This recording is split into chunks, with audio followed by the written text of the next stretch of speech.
ಶ್ರೀ ವಿರಾಟ್ ಪುರುಷ ಚಾನಲ್ಗೆ ಸ್ವಾಗತ.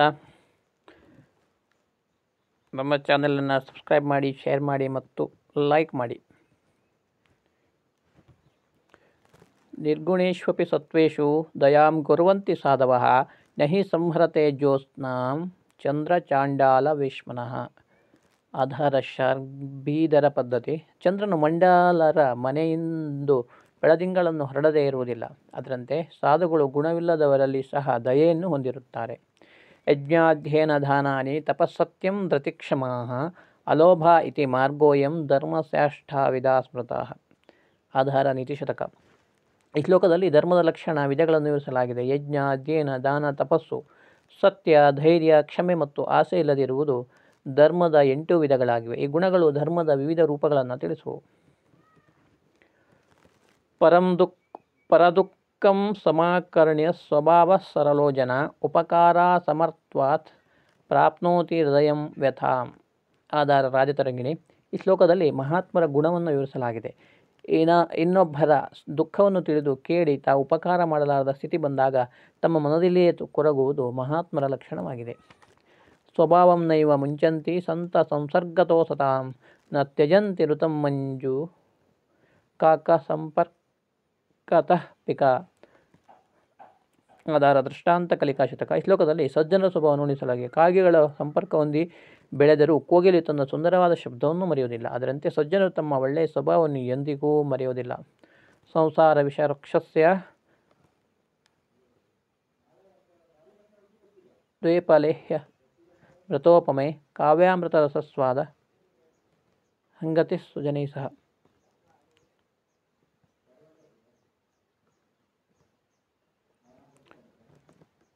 ಆಧಾರ ಹಿತೋಪದೇಶ. ಸಂಸಾರವೆಂಬ ವಿಷವೃಕ್ಷದಲ್ಲಿ ಸಜ್ಜನರ ಸಹವಾಸ ಮತ್ತು ಕಾವ್ಯಾಮೃತದ ಆನಂದವೆಂಬ 2 ಅಮೃತ ಸಮಾನ ಫಲಗಳಿವೆ. ಅವುಗಳಿಂದ ದುಃಖ ದೂರ ಮಾಡಿಕೊಂಡು ಆನಂದದಿಂದಿರಬೇಕೆಂದು ಇಲ್ಲಿ ಸೂಚಿಸಲಾಗಿದೆ. ಗಂಗಾ ಪಾಪಂ ಶಶೀತಾಪಂ ದೈನ್ಯಂ ಕಲ್ಪತರುಸುಸ್ತದ ಪಾಪಂ ತಾಪಂಚ ದೈನ್ಯಂಚ ಘ್ನಂತಿ ಸಂತೋ ಮಹಾಶಯ. ನೀತಿಶತಕ. ಗಂಗೆಯ ಪಾಪವನ್ನು, ಚಂದ್ರನು ದುಃಖವನ್ನು, ಕಲ್ಪವೃಕ್ಷದ ದೀನತೆಯನ್ನು ದೂರ ಮಾಡುತ್ತವೆ. ಸಜ್ಜನರು 3 ನಾಶಪಡಿಸುತ್ತಾರೆ. ಸಂಪದೋ ಮಹತಾಮೇವ ಚಾಪದ ವರ್ಧತೆ ಕ್ಷೀಯತೆ ಚಂದ್ರ ತತು ತಾರಾಗಣ ಕ್ವಚಿತ್.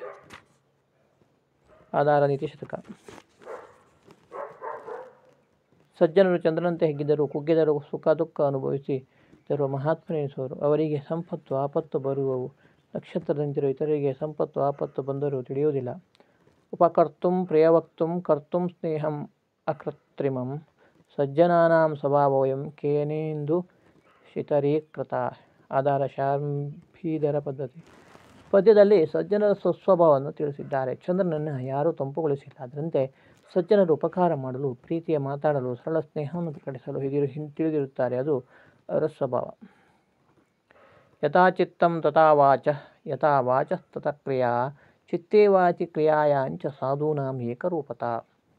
ಆಧಾರ ವಿಕ್ರಮಚರಿತ.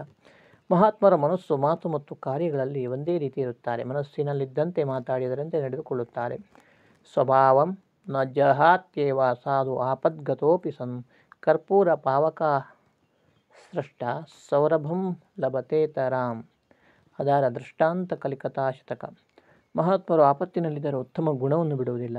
ಕರ್ಪೂರವು ಬೆಂಕಿಯ ಸ್ಪರ್ಶ ಪಡೆದು ನಾಶವಾಗುತ್ತಿದ್ದರೂ ಸುಗಂಧವನ್ನು ಬೀರತೊಡಗುವರು. ಕಿಮತ್ರ ಚಿತ್ರಂ ಯತ್ ಸಂತ ಪರಾನುಗ್ರಹ ತತ್ಪರ ನಹಿ ಸ್ವದೇಹ ಶೈತ್ಯಾಯ ಜಾಯಂತ್ರೆ ಚಂದ್ರನ ದ್ರುಮ. ವಿಕ್ರಮೋರ್ವಶಿಯ ನಾಟಕ. ಸಂತರ ಪರೋಪಕಾರ ಗುಣವನ್ನು ಇಲ್ಲಿ ವರ್ಣಿಸಲಾಗಿದೆ. ಸಜ್ಜನರು ಯಾವಾಗಲೂ ಇನ್ನೊಬ್ಬರಿಗೆ ಉಪಕಾರ ಮಾಡುತ್ತಾರೆ ಎಂಬುದರಲ್ಲಿ ಆಶ್ಚರ್ಯವಿಲ್ಲ. ಶ್ರೀಗಂಧದ ಮರವು ತನ್ನ ದೇಹವನ್ನು ತಂಪು ಮಾಡಲು ಹುಟ್ಟುವುದಿಲ್ಲ. ವಿಕೃತಿಂ ನೈವ ಗಚ್ಚಂತಿ ಸಂಗ ದೋಷೇಣ ಸಾಧವಃ ಅವೇಷ್ಟಿತಂ ಮಹಾಸರ್ಪೈಃ ಚಂದನಂ ನ ವಿಷಾಯತೆ.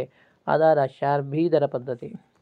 ಮಹಾತ್ಮರ ಸ್ವಭಾವದಲ್ಲಿರುವ ಒಂದು ಗುಣವನ್ನು ಇಲ್ಲಿ ವಿವರಿಸಿದ್ದಾರೆ. ಚಂದನದ ಮರವನ್ನು ಸರ್ಪವು ಸುತ್ತಿಕೊಂಡಿದ್ದರೂ ಸಹ ಅದರ ವಿಷದ ಪ್ರಯೋಗ ಚಂದನದ ಮರಕ್ಕೆ ಪ್ರಭಾವ ಆಗುವುದಿಲ್ಲ. ಅದರಂತೆಯೇ ಸಜ್ಜನರ ಸಂಘದೋಷದಿಂದ ವಿಕಾರ ಹೊಂದುವುದಿಲ್ಲ.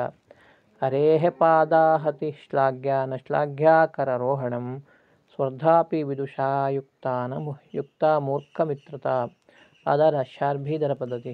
ಮೂರ್ಖರೊಂದಿಗೆ ಯಾವ ವ್ಯವಹಾರವನ್ನು ಮಾಡಬಾರದು. ಮೂರ್ಖರೊಂದಿಗೆ ಗೆಳೆತನ ಮಾಡಿದರೆ ಅದು ಕತ್ತೆಯನ್ನು ಏರಿ ಸಂಚರಿಸದಂತೆ. ಮಹಾತ್ಮರೊಂದಿಗೆ ಸ್ನೇಹವಿರಬೇಕು.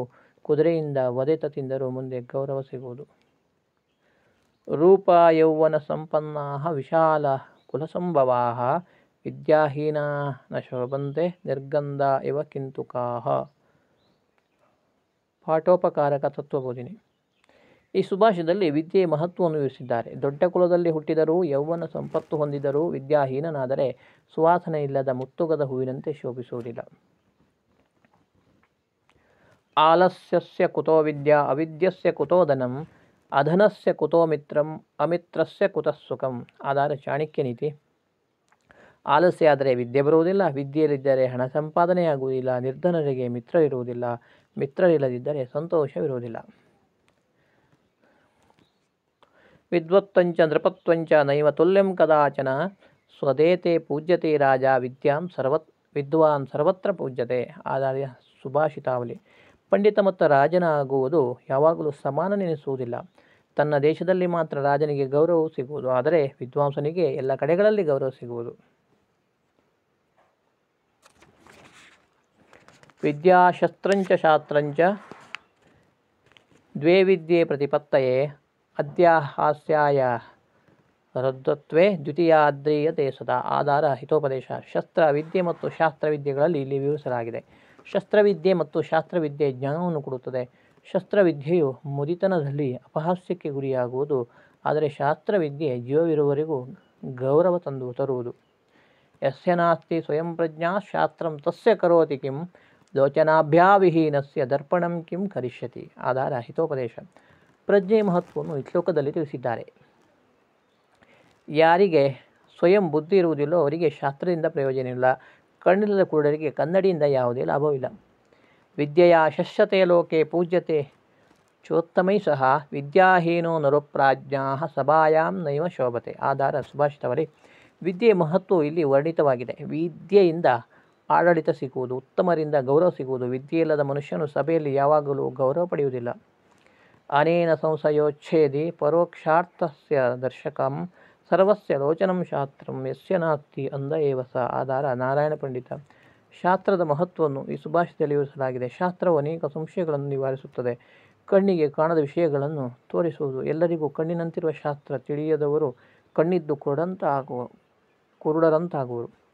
ಶೋಭಂತೆ ವಿದ್ಯೆಯಾ ವಿಪ್ರಾಹ ಕ್ಷತ್ರಿಯ ವಿಜಯಾ ಶ್ರೇಯ ಧನಂ ತಥಾ ಪ್ರದಾನೇನ ಲಜ್ಜೆಯಾ ಚ ಕುಲಾಂಗನ. ದೃಷ್ಟಾಂತ ಕಲಿಕಾಶತಕ. ವಿದ್ಯೆಯಿಂದ ಬ್ರಾಹ್ಮಣರು, ವಿಜಯದಿಂದ ಕ್ಷತ್ರಿಯರು, ದಾನದಿಂದ ಶ್ರೀಮಂತರು ಮತ್ತು ನಾಚಿಕೆಯಿಂದ ಕುಲಸ್ತ್ರೀಯರು ಗೌರವ ಗಳಿಸುತ್ತಾರೆ.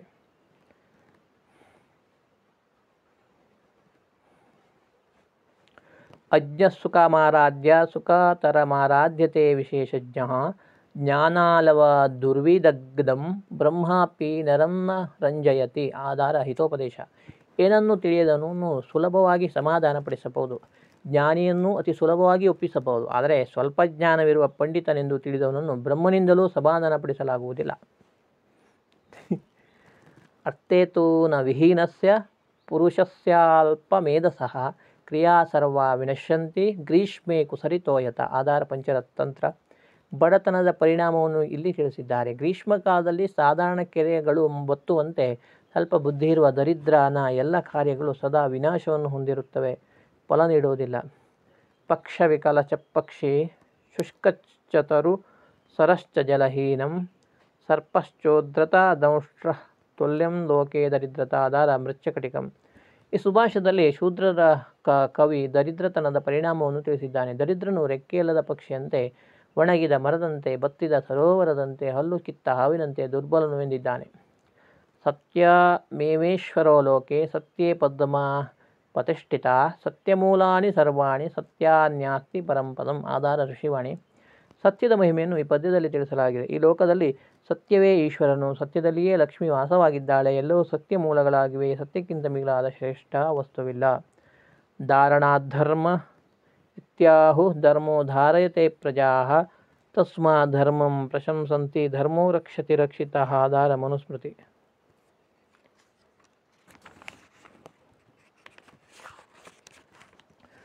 ಧರ್ಮದ ಮಹತ್ವವನ್ನು ಈ ಶ್ಲೋಕದಲ್ಲಿ ಹೇಳಿದ್ದಾರೆ. ಧರ್ಮವು ಲೋಕವನ್ನು ಧರಿಸುವುದು, ಪ್ರಜೆಗಳು ಸದಾ ಸುಖಶಾಂತಿಯಿಂದ ಇರುವಂತೆ ಮಾಡುವುದು. ಆದ್ದರಿಂದ ಧರ್ಮವನ್ನು ಹೊಗಳುತ್ತಾರೆ. ಧರ್ಮವನ್ನು ರಕ್ಷಿಸಿದರನ್ನು ಧರ್ಮವು ರಕ್ಷಿಸುವುದು.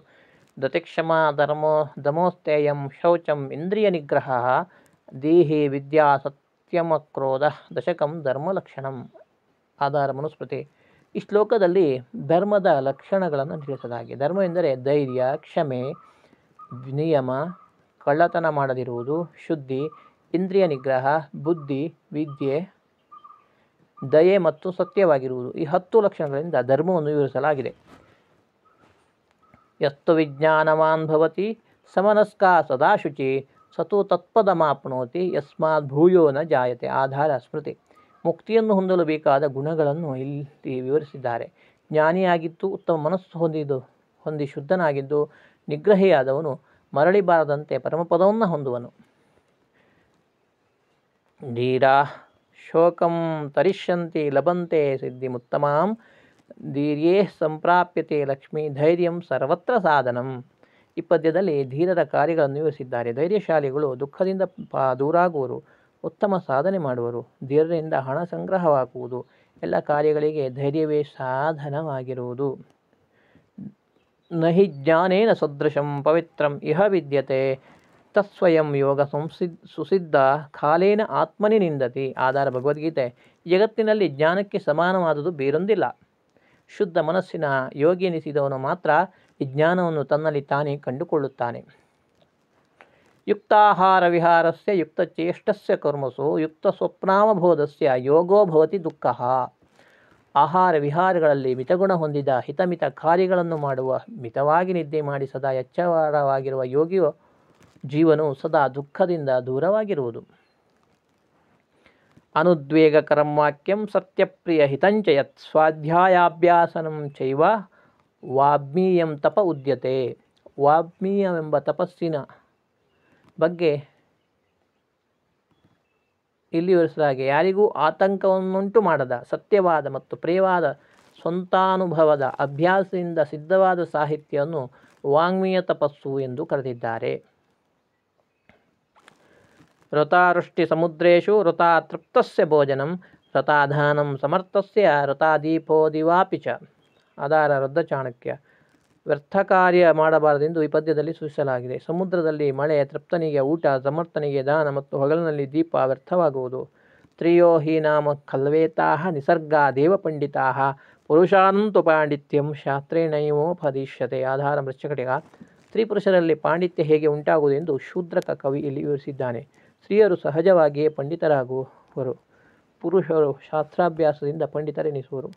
ವಿಪದೋ ನೈವ ವಿಪದ ಸಂಪದೋ ನೈವ ಸಂಪದ ವಿಸ್ಮರಣಂ ವಿಷ್ಣು ಸಂಪನ್ನಾರಾಯಣ ಸ್ಮೃತ. ಆಧಾರ ಸುಭಾಷಿತವಾಲಿ. ಆಪತ್ತು ಮತ್ತು ಸಂಪತ್ತುಗಳನ್ನು ಶ್ರೀಹರಿಯು ರೂಪಗಳೆಂದು ಸುಂದರವಾಗಿ ಹೇಳಿದ್ದಾರೆ. ವಿಪತ್ತುಗಳು ವಿಷ್ಣುವಿನ ಸ್ಮರಣೆಗಾಗಿರುತ್ತದೆ, ಸಂಪತ್ತು ನಾರಾಯಣನನ್ನು ನೆನೆಯುವಂತೆ ಮಾಡುತ್ತದೆ.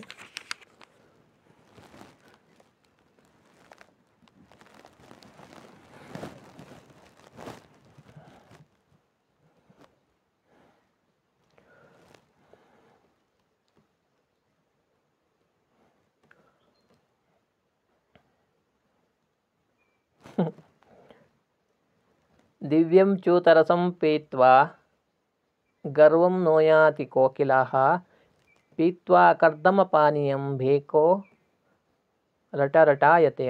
ಆಧಾರ ನೀತಿರತ್ನ. ರಸದ ಮಹಿಮೆಯನ್ನು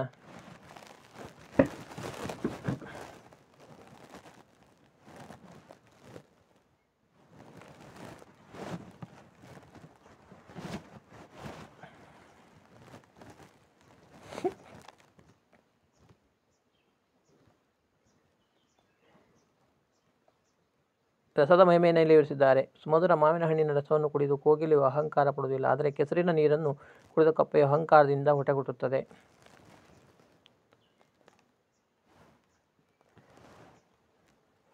ವೃಥಾವೈರಂ ವಿವಾದಂಚ ಕುರ್ಯಾತ್ ಕೇನಚಿತ್ ಸಹ ಅರ್ಥಭಾವೇಶಿ ತತ್ಪುಂಸ ಅನರ್ಥಾಯ ಪ್ರಕಲ್ಪತೆ. ಆಧಾರ ಸುಭಾಷಿತವಳಿ. ಯಾವುದೇ ಕಾರಣವಿಲ್ಲದೆ ಯಾರೊಂದಿಗೂ ವೈರವನ್ನಾಗಲಿ ಜಗಳವನ್ನಾಗಲಿ ಮಾಡಬಾರದು, ಅದರಿಂದ ಲಾಭವಾಗುವುದಿಲ್ಲ, ಅನರ್ಥವು ತಪ್ಪುವುದಿಲ್ಲ. ನೌಕಾಂ ವೈ ಭಜತೆ ತಾವತ್ ಯಾವತ್ ಪಾರಂ ನ ಗಚ್ಚತಿ ಉತ್ತೀರ್ಣೇತು ನದಿ ಪಾರೆ ಲೋಕೇಯ ಕಿಂ ಪ್ರಯೋಜನಂ. ಆಧಾರ ಸುಭಾಷಿತ ರತ್ನ ಭಂಡಾಗಾರ. ಹೊಳೆ ದಾಟಿದ ಮೇಲೆ ಅಂಬಿಗನ ಹಂಗ್ಯಾಕೆ ಎಂಬಂತೆ ಎಲ್ಲಿಯವರೆಗೆ ನದಿ ದಾಟುವುದಿದೆಯೋ ಅಲ್ಲಿಯವರೆಗೆ ಜನರು ನಾವೆಯನ್ನು ಬಯಸುತ್ತಾರೆ, ನದಿ ದಾಟಿದ ನಂತರ ನಾವೆಯಿಂದ ಏನು ಪ್ರಯೋಜನ ಎಂದೆನ್ನುತ್ತಾರೆ.